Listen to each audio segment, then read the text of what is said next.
IND impact में आपका स्वागत है। मुद्दा है, ये है शिवराज। मध्य प्रदेश के मुख्यमंत्री शिवराज सिंह चौहान कहते हैं कि आपदा में भी अवसर ढूंढ लेते हैं, या ये कहा जाए कि जब कोई आपदा आए तो एक अभिभावक के रूप में नजर आते हैं। बात कर रहे हैं सीधी हादसे की, और सीधी हादसे में अभी तक करीब 53 लोगों की मौत स्पष्ट हो गई है कि इतने लोग मारे गए, लेकिन कुछ और शव मिल सकते हैं, ये संख्या बढ़ सकती है। पर इसके बाद ताबड़तोड़ तैयारियां तो नहीं कहेंगे, कार्रवाई की जा रही है। जो मंत्री जी अभी तक थे नहीं, अब वो भी सड़क पर नजर आ रहे हैं, क्योंकि मुख्यमंत्री शिवराज सिंह एक्शन में है। और वो खुद जब वहां पहुंचे सीधी में, तो अफसरों से उन्होंने बात की, बल्कि अपनी नरम छवि और बेहद भावुक पल भी देखने को मिले। कुछ तस्वीरें मैं आपको पहले दिखाता हूं, जिसमें जब शिवराज लोगों से मिल रहे थे, लेकिन उसके बाद जब पहुंचे, वो अफसरों से बात की, कमिश्नर के साथ बैठक हुई, तो फिर शिवराज का तीसरा नेत्र भी खुला और दिखाई दिया कि एक अलग है शिवराज। पहले जैसे शिवराज नहीं है, नरमी भी है, शक्ति भी है और एक्शन भी है। हर डिसीजन ऑन द स्पॉट, सिर्फ बोल वचन नहीं, बल्कि अब एक्शन में है शिवराज। मुख्यमंत्री शिवराज सिंह चौहान जब पहुंचे सीधी, तो ऐसी कई तस्वीरें सामने आई है जो ये बता रही है कि बहुत ही अलग तरह से उन्होंने एक्शन लिया है। पर जिस घटना का हम जिक्र कर रहे हैं, वो घटना निश्चित रूप से सबकी आंखें खोलती है। आप ये तस्वीरें देखिएगा, शिवराज जब पहुंचे तो लोगों से मिले, ढांढस बंधाया, जो उनकी पहचान है। और यही तो सब कुछ विपक्ष को सोचने को मजबूर करती है, जिससे विपक्ष दूर हो जाता है कि जब कभी कोई ऐसा अवसर मिल जाए, ऐसी दुखद घटना आ जाए, तो अवसर यदि अच्छा है तो वहां भी साथ खड़े होते हैं, लेकिन ऐसा दुखद पल है तो ऐसा लगता है कि एक अभिभावक के रूप में कहीं मामा बनते हैं तो कहीं भाई बन जाते हैं, और जहां जरूरत पड़ती है वहां बेटा भी बन जाते हैं। ये तस्वीरें बेटा बनने की, कुछ तस्वीरें भाई बनने की। और जब वहां पहुंचे हैं सीधी में, अलग अलग लोगों से मुलाकात की है, जो लोग इस हादसे का शिकार हुए हैं उन सब से मिलने का उनका प्रयास हुआ है, और रात में वहां ठहर भी गए। आप देखिए, देर रात तक जा रहे थे, एक्शन में थे शिवराज, लेकिन चेहरे पर वही दुख के क्षण, एक बदला हुआ चेहरा, संवेदना। 32 सीट वाली बस में 62 लोगों को रखा गया था। अब जरा सुनिएगा कि जब शिवराज सब लोग से मिल लिए, ये ढांढस बंधाया, लोगों को चेक वितरित किए, उसके बाद जब अफसरों से मिले, तो जरा ये देख लीजिए क्या हुआ था वहां पर अधिकारियों से मुलाकात के बाद।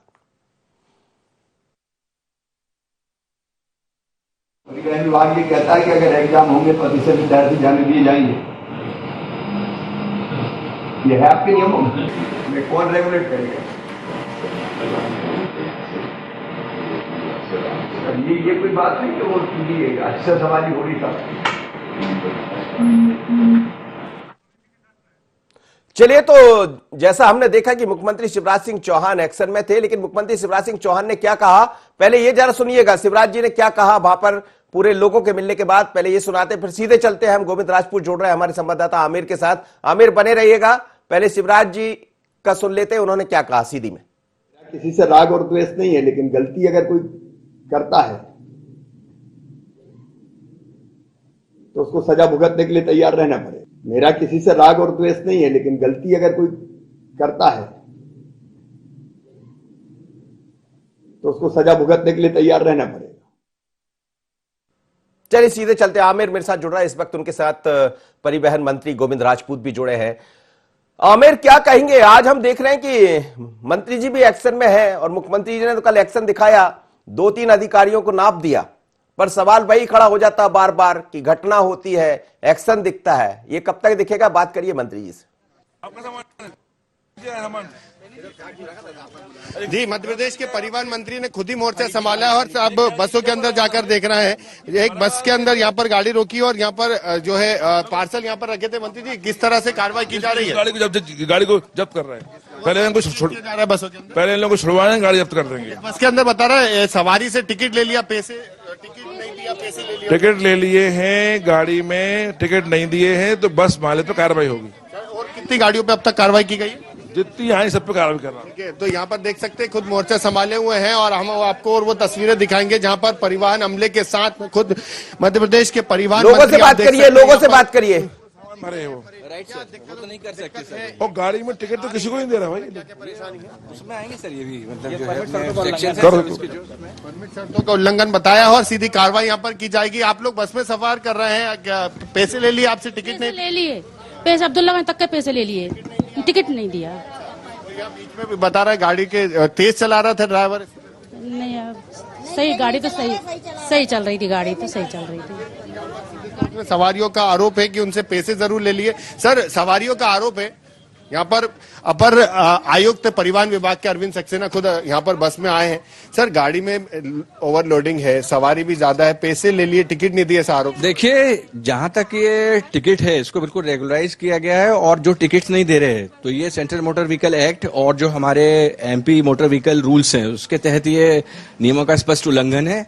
इसके अलावा जो सामान को भी पैसे में इस प्रकार से नहीं रख सकते, क्योंकि जो गाड़ी के अंदर है वो हमारे पैसेंजर का जो मूवमेंट है वो उससे प्रभावित होता है। तो निश्चित रूप से ये सब अनियमितताएं हैं और इनको खिलाफ सेंट्रल मोटर व्हीकल एक्ट में कार्रवाई की जाएगी। और अगर इस प्रकार की पूरी त्रुटि बनी कि इनके जो है परमिट निरस्त करना है तो पूरे परमिट इनके निरस्त किए जाएंगे। सर, आज कितनी गाड़ियों को जब्त कर परमिट निरस्त किया? अभी देखिए, मैंने बताया इसमें करीब आधा दर्जन गाड़ियों की कंप्लीट चेकिंग हो चुकी है, कुछ गाड़ियां और वेटिंग में हैं, और इसमें 6 में से 3 से 4 गाड़ियों की त्रुटि जो है परमिट निरस्त करने लायक है। ये शेष 2 की त्रुटि है, वो सेंट्रल मोटर व्हीकल एक्ट की विभिन्न धाराओं में पेनल्टी इंपोज करने लायक आई है। और पूरा हम और परीक्षण कर लेंगे, क्योंकि अभी यात्रियों को हम गंतव्य तक पहुंचाएंगे, इसमें हमने बल दे दिया है। गंतव्य तक यात्रियों को पहुंचाने के बाद बस को खाली होने के उपरांत जिला परिवहन कार्यालय भोपाल में मतलब रख लिया जाएगा, और वहां से फिर हम एक्शंस जो है वो इन अकॉर्डेंस विद लॉ वो इंश्योर करेंगे। बिल्कुल, सवारियों को उनके मुकाम तक पहुंचाया जाएगा और ये सभी गाड़ियों को जो है भोपाल परिवहन कार्यालय में जब्त किया जाएगा। यानी अनियमितताएं जिस तरह से बसों में पाई गई हैं, और बड़ा सवाल यही उठता है कि सीधी में जिस तरह से घटना हुई उसके बाद जरूर निगम परिवहन विभाग का अमला जागा, लेकिन आज जितनी भी गाड़ियों को रोका गया है सभी में अनियमितताएं पाई गई हैं। और मंत्री गोविंद सिंह राजपूत ने खुद इस बात को लेकर नाराजगी अधिकारियों पर जाहिर की है कि जितनी गाड़ियां रोकी गई, कुछ में दस्तावेज की कमी थी, कुछ में इमरजेंसी जो विंडो है वो रस्सी से बांधा गया है, कुछ में ओवरलोडिंग थी, कुछ को पार्सल की जो सामान थे वो बीच यात्रियों के बीच में रखा है। यानी अगर किसी तरह से दुर्घटना होती है तो बड़ी परेशानियों का सामना उस वक्त करना पड़ सकता है। इसलिए यानी अनियमितताएं काफी पाई गई हैं। मोटर व्हीकल एक्ट के तहत भी इन सब गाड़ियों पर कार्रवाई की जा रही है और जब्ती की कार्रवाई जो है वो भी अभी यहाँ पर की जा रही है। जी आमिर, बने रहिए आप मेरे साथ। इस वक्त राजू मालवी जुड़ गई, भारतीय जनता पार्टी के प्रवक्ता है। राजू जी, आपका स्वागत है। साथ ही अशोक शुक्ल जी भी जुड़ गए हैं, वरिष्ठ पत्रकार है। जी राजू मालवी जी, बहुत एक्शन में है सरकार। देखिए मनोज जी, माननीय मुख्यमंत्री जी बहुत संवेदनशील हैं। जहां प्रदेश का कोई भी नागरिक उनको परेशानी में दिखता है वे तुरंत वहां पहुंचते हैं, चाहे अन्नदाता किसान की बात हो, किसी दुर्घटना की बात हो या अन्य कोई बात हो। आप परसों सुबह जैसे ही 8 बजे सूचना मिली है, आप देखिए सुबह 8 बजे से मिनट टू मिनट का अपडेट उन्होंने लिया। जो तुरंत व्यवस्थाएं करनी अत्यंत आवश्यक थी, उस दिशा में राहत कार्य में कैसे गति आ सके उसके लिए सारे उपकरण वहां तत्काल वहां रवाना किए। अधिकारियों से निरंतर उनका संपर्क रहा। परिवारों को राहत देने के लिए व्यक्ति हम वापस नहीं ला सकते, लेकिन कम से कम उन्हें आर्थिक सहायता देकर कुछ मजबूती दे सकते हैं। उस दिशा में भी तुरंत सरकार की ओर से माननीय मुख्यमंत्री जी ने और केंद्र सरकार की ओर से भी घोषणा की गई और 7 लाख रुपए का जो राजू मालवी जी, सवाल एक ये है कि मुख्यमंत्री जी निश्चित रूप से संवेदनशील है। कई ऐसे मसले हैं 15 साल में जब हमने देखा है, चाहे वो पेटलावाद की घटना हो जहां हम खुद कवर कर रहे थे, चाहे वर्तमान घटना हो, वो खुद पहुंच जाते। लेकिन सवाल ये जरूर खड़ा हो जाता है कि कब तक मुखिया खुद स्पॉट पर पहुंचता रहेगा। क्यों ऐसी व्यवस्थाएं नहीं होती कि 32 सीटर बस में 62 लोगों को बिठा लिया जाता है। अब वही है कि परिवहन मंत्री जी भी सड़क पर दिखाई दे रहे हैं, मुख्यमंत्री जी तो खैर पहुंच ही जाते हैं। तो ये सब चीजें आखिर कैसे सुधरेंगी? सवाल यही खड़ा है। जिन्होंने जो खोना था वो खो दिया, अब आप सब कुछ करते रहिए। नहीं, आप जो बात कह रहे हैं उस दिशा में सरकार का पूरा ध्यान है और पूरे विषय पर संज्ञान लिया गया। इसलिए आप ये देखिए कि विद इन 24 आवर्स जिन लोगों की प्रथम दृष्टया इस दिशा में चूक पाई गई उन लोगों को सस्पेंड किया गया है, चाहे वे एमपी आरडीसी के 3 बड़े अधिकारी हों या फिर आरटीओ हों जी। और ये कार्यवाही ये संदेश ही ये देती है कि आपके को जो जिम्मेदारी दी गई थी उस जिम्मेदारी का निर्वहन आपने ठीक प्रकार से नहीं किया, उसके कारण आज दुर्घटना घटने का एक बड़ा कारण भी आप माने गए हैं, इसलिए आप पर कार्रवाई की जाएगी सरकार की ओर से। निश्चित रूप से हम उन लोगों को वापस नहीं ला सकते, ये आप सही कह रहे हैं, लेकिन घटना के बहुत सारे पहलू हैं, बहुत सारे कारण हैं।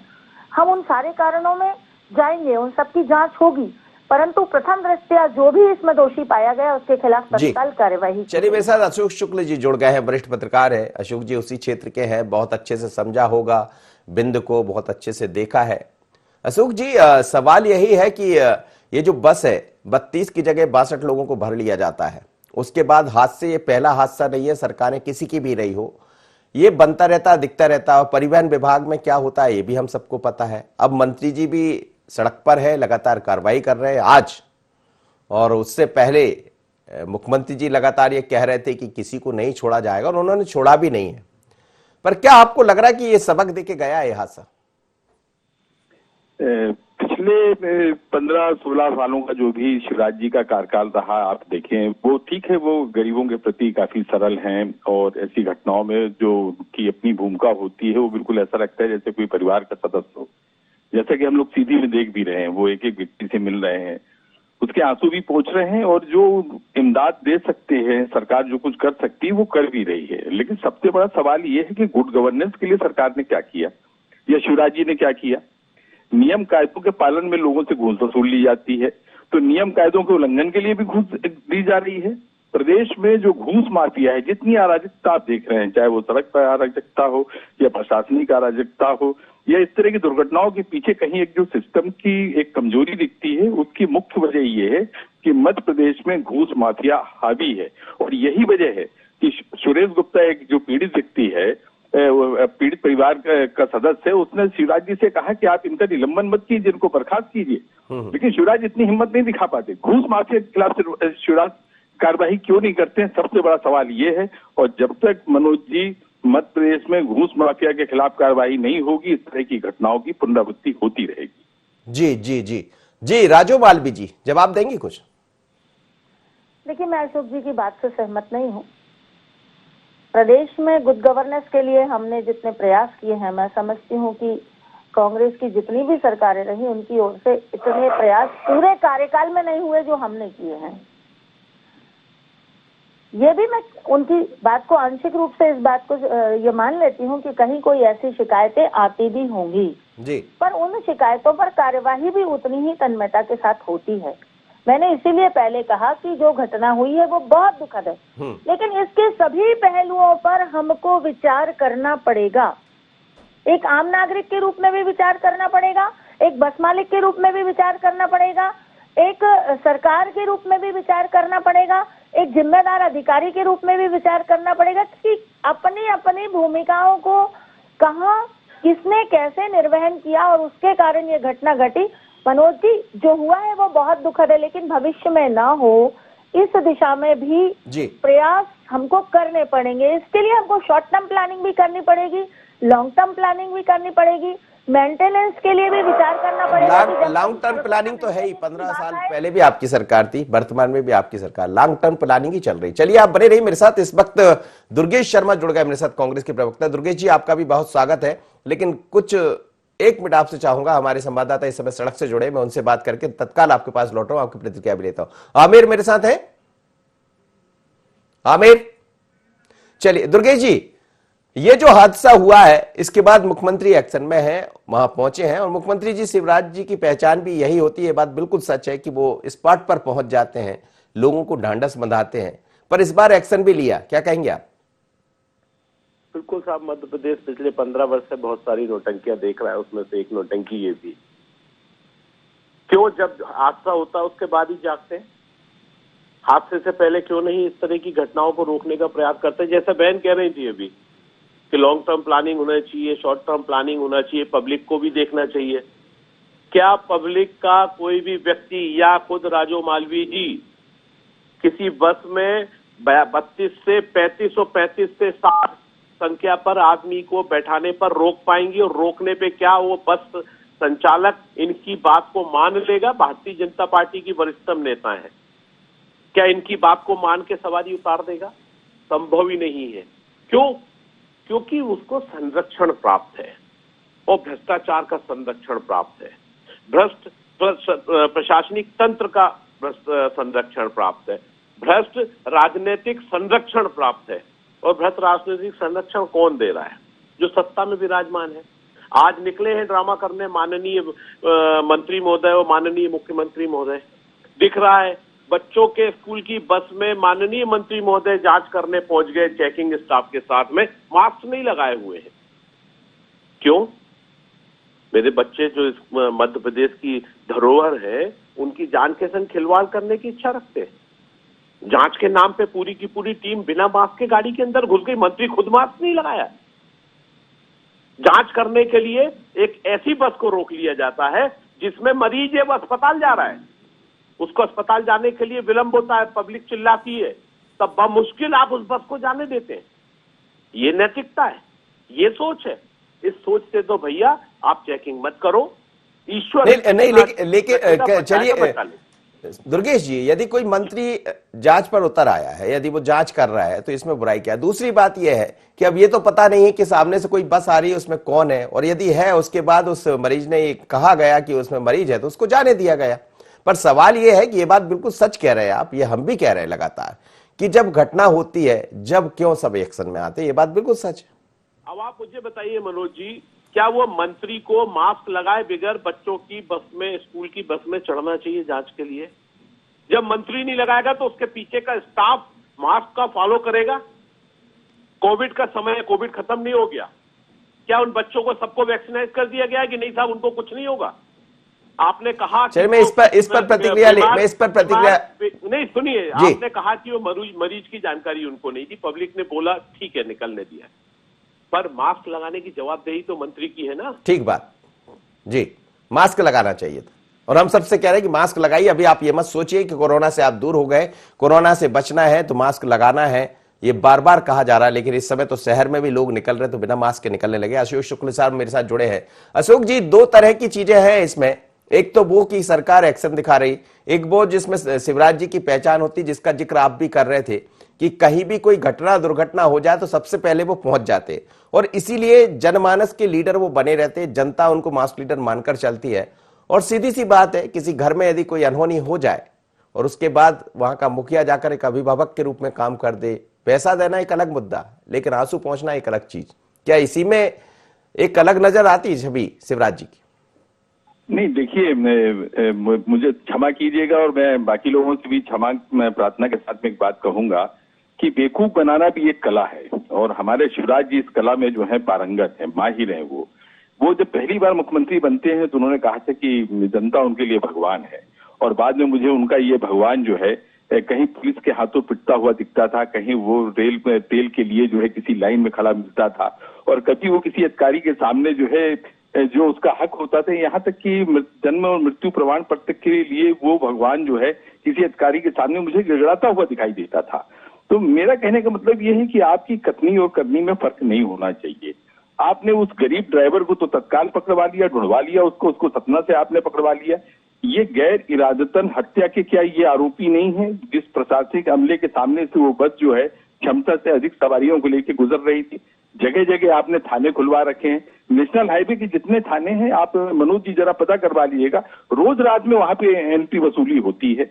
ये कैसे होता है? और एक चीज मैं आपको सबसे महत्वपूर्ण ये बता दूं कि कोई भी सरकार अपने कमाऊ पूत के खिलाफ कार्रवाई नहीं करती है, और शिवराज भी अपवाद नहीं है। ये सब उनके कमाऊ पूत हैं, वो चाहे आरटीओ हो, चाहे तहसीलदार हो, चाहे राजस्व का अमला हो, एमपीएसआरडीसी का हो, तो अपने कमाऊ पूत को तो दंडित नहीं किया शिवराज जी ने ना।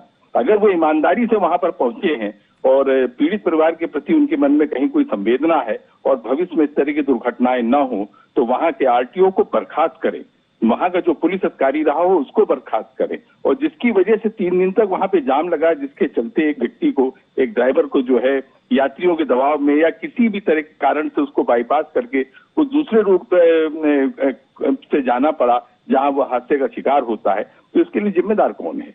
तो सबसे पहले उनकी बर्खास्ती होनी चाहिए, और चलते चलते एक बात आपसे और कहूंगा जी। छोटे चोर की निगरानी का जिम्मा आप बड़े चोर को देकर सिस्टम को ठीक नहीं कर सकते हैं। इसके लिए आपको जनता की निगरानी कमेटी बनानी चाहिए, उसको अधिकार संपन्न बनाइए, वो आपको बताएगी कि आपका अधिकारी क्या कर रहा है। ठीक है, चलिए आप बने रहिएगा, अभी मेरे पास है समय। राजू मालवी जी, कुछ सवाल है, जो सवाल निकल कर आ रहे हैं, यही आरोप दुर्गेश जी के हैं। अशोक शुक्ल जी चूंकि बड़े ही पत्रकार है और गंभीरता से कुछ चीजें कहते हैं, निश्चित है इसकी तरफ भी ध्यान देने की आवश्यकता है। देखिए, सुनील जी के कुछ सुझाव निश्चित विचारणीय हैं, लेकिन उन्होंने जो बात कही कि शिवराज जी ने जो नाटक किया या ड्रामा किया, वो मैं इस बात से उनकी सहमत नहीं हूँ। माननीय मुख्यमंत्री जी की संवेदनशीलता का सर्टिफिकेट लेने की हमें उनसे आवश्यकता नहीं है। वो तो जनता उनको सर्टिफिकेट देती है, और जनता के लिए जो व्यक्ति 24 घंटे जीता है उसे स्वयं भी पता है और जनता को भी पता है। रही बात कुछ सुझावों की, तो निश्चित रूप से जहां जिसकी जैसी आवश्यकता होगी सरकार जरूर विचार करेगी उस दिशा में, और तुरंत 24 घंटे के अंदर जो एक्शन हुआ है उसकी सराहना करनी चाहिए थी उन्हें। मुझे तो आश्चर्य हो रहा है कि वो जो भी उनका उद्धरण है बड़ा विचित्र सा लगा। परंतु हाँ, मैं ये कहना चाहती हूँ कि कांग्रेस को भी लाशों पर राजनीति नहीं करना चाहिए। घटना दुखद है, घटना न हो इसके लिए हमें सभी विषयों पर सबको मिलजुल कर विचार करने की आवश्यकता है। सरकार अपना काम करेगी, हम सबको भी कहीं ना कहीं हमारी नैतिक जिम्मेदारी है। और जहां तक दुर्गेश भैया ने कहा कि बसों में जो ओवरलोडिंग होती है, जहां तक आरटीओ की ये जिम्मेदारी है कि वो देखें, या पुलिस की जिम्मेदारी देखें। इसमें तो राजू जी एक बड़ी गजब बात हुई है कि कल वहां पर घटना हुई, मुरैना का एक वीडियो वायरल हो रहा है जिसमें उससे ज्यादा 120 लोग बैठे हुए 32 सवारी की बस में। 120 लोग, मुरैना से एक बस गुजर रही उसी तरह नहर के पास से, उसमें 120 लोग बैठे हुए। एक घटना हुई, दूसरी घटना को आमद दे रहे थे, ऐसा लग रहा है जो वीडियो सामने आया है, कल मुरैना से सामने आया। यानी ये लोग मानेंगे नहीं जब तक कि आप एक दो लोगों के खिलाफ बर्खास्तगी की कार्रवाई ना करें। मनोज भैया, वो सारी कार्रवाइयां होंगी, आप निश्चिंत रहिए जी। लेकिन एक आम नागरिक होने के नाते हमको भी जागरूक बनना पड़ेगा कि ओवरलोडिंग बस में अगर हम जबरदस्ती घुसेंगे या जबरदस्ती जाएंगे तो हम अपनी जान को क्यों जोखिम में डाल रहे हैं। ये बात भी हमको विचार करना पड़ेगा। हम 10 मिनट इंतजार कर लें। दूसरी दुर्गेश जी जवाब दीजिएगा। मनोज जी, सबसे पहले तो मैं अशोक जी को सैल्यूट करूंगा ऐसे निष्पक्ष पत्रकारिता के संग में, और जो स्पष्टवादिता के साथ में उन्होंने बात को रखी है, जो समाज की और प्रदेश की और देश के हालात है उन पर जो उन्होंने अपनी अभिव्यक्ति दी है। निश्चित ऐसे पत्रकारों के कारण आज भी देश के अंदर पत्रकारिता का सम्मान बचा हुआ है। और जो आज राजू मालवी जी कह रही हैं कि होगी, होगा, हैगा, ये तो उनका चरित्र है भारतीय जनता पार्टी का। शिवराज सिंह चौहान जी जब भी कहीं कुछ हादसा घटता है वहां ड्रामा करने, नौटंकी करने पहुंच जाते हैं। हमने बेटलावत में भी देखा था, लंबा बहुत बड़ा ब्लास्ट था, उसमें कई लोगों की शरीर के चिथड़े उड़ गए थे। शिवराज सिंह चौहान जी सड़कों पे जाके लोगों को ड्रामा करा। मैंने देखा, उसको कवर कर रहा था मैं, बहुत बुरी स्थितियां थी वहां पर। मनोज जी, आप बता सकते हैं, आपने कवर किया था, आपने बहुत बारीकी से उस पर जांच करी थी, कितने लोगों को सजा हो गई? क्या आपकी जानकारी में एक आध आया कि किसी को फांसी की सजा पे लटका दिया गया या किसी को सजा मिल गई, या वो जो मुख्य आरोपी कहलाया जा रहा था वो उसके बारे में कुछ सही सटीक जानकारी हिंदुस्तान को मिल गई? तो केवल नौटंकी करने और ड्रामा करने से और सड़क पे बैठ के रोने से शासन प्रशासन नहीं चलता है।